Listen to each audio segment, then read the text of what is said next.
Thomas Wiesel, l'homme le plus drôle de Suisse, paraît-il. C'est en tout cas ce qu'il m'a écrit sur sa feuille. On vous écoute. Prouvez-le nous. Fallait pas dire. Et en hommage à Pierre Naftul, qui nous a quittés beaucoup trop tôt. Quelle horreur. Les gens vont le croire. Pierre Naftul revient la semaine prochaine. Hein. Oui, Jésus aussi est revenu. On va faire un jeu des titres. Oui. Arnold Schwarzenegger n'est pas encore totalement impuissant, Jonas. L'érection du colosse plus dure que prévu. Voilà, c'était dans le 20 minutes, c'est un article sur une œuvre d'art à Honnay. Alors tout le monde s'en fout et je pense que le journaliste s'en doutait, donc il a choisi un titre qui ferait quand même cliquer les gens. En parlant de clics, les médias du net se régalent toujours avec la vie privée de François Hollande. Ouais, selon les rumeurs, François Hollande n'est plus avec Julie Gaillet et se serait réconcilié avec Valérie Trierweiler.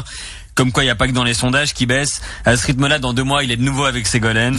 Qui était dans les médias, elle, avec une autre rumeur. Ouais, elle aurait interdit les décolletés dans son ministère. Alors, la rumeur a été ensuite démentie. Ça m'étonne pas, parce que la reine des décolletés, c'est quand même Ségolène. Elle peut mettre un truc d'au moins 50 cm avant de montrer un bout de sein. Quelle horreur.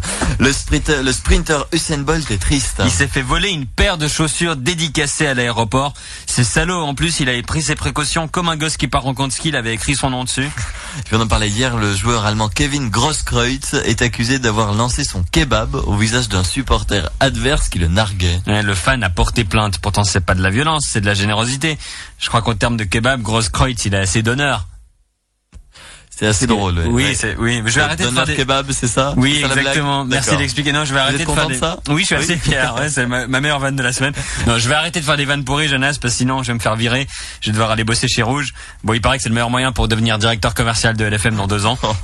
La radio, c'est comme le théâtre, on ne dévoile pas les coulisses, Thomas, normalement. En parlant de coulisses, il y a un scandale qui frappe un collège bruxellois où des jeunes étudiants auraient organisé une orgie. Le fils de la ministre de l'Intérieur serait impliqué. C'est sûr que pour une orgie, les spécialistes de l'Intérieur, c'est important. On enchaîne et on découvre dans la presse la doyenne du canton du Tessin. Une Italienne de 107 ans qui ne perçoit pas de rente de l'administration italienne, qui la considère comme morte. Pour une fois que les Italiens sont en avance.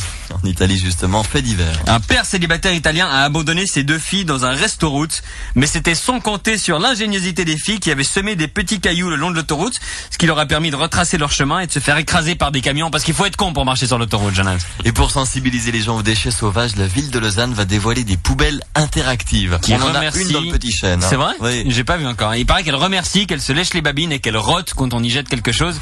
Comme ça, au moins, on sait à quoi ça sert nos taxes au sac, des poubelles qui rotent. Apparemment, ça va donner envie aux gens de mettre des trucs à la poubelle. C'est vrai que souvent, quand j'ai un truc à balancer, je me dis, ouais, je mettrais bien à la poubelle, mais elle va pas roter. Donc, à la place, je vais balancer dans la forêt. Moi, si je veux balancer un vieux kebab et recevoir un merci et un ro en tour, je leur donne au SDF qui est à côté de la poubelle. Quelle horreur. Une petite dernière pour la fin. Monica Lewinsky sort enfin de son silence. Ça faisait plus de 10 ans qu'elle n'avait pas pris la parole.